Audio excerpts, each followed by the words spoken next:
Недавно появился скрип во время того, когда отпускаю педаль сцепления. Машина Largus 2016 года. Пробег 45 тысяч километров. В основном скрип слышен при возвращении педали в исходное положение. Иногда этот скрип пропадал, но со временем все чаще начал появляться.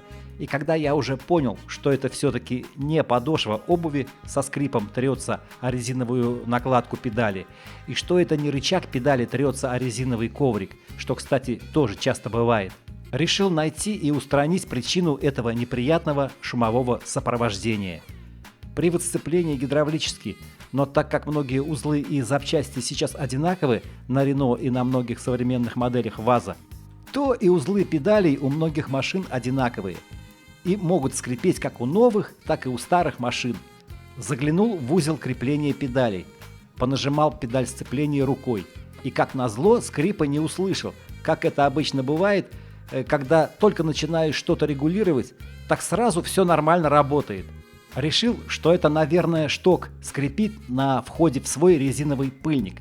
Недолго думая, брызнул в это место аэрозольной смазкой с пластиковой трубочкой.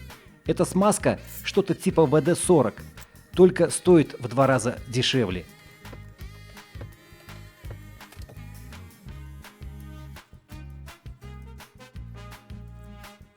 Сел в машину и поехал.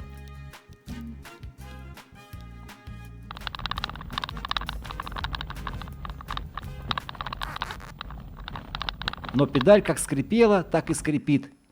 Опять залез в тот же узел педалей. Разбирать и смазывать этот узел очень неудобно. Туда просто даже руку трудно просунуть.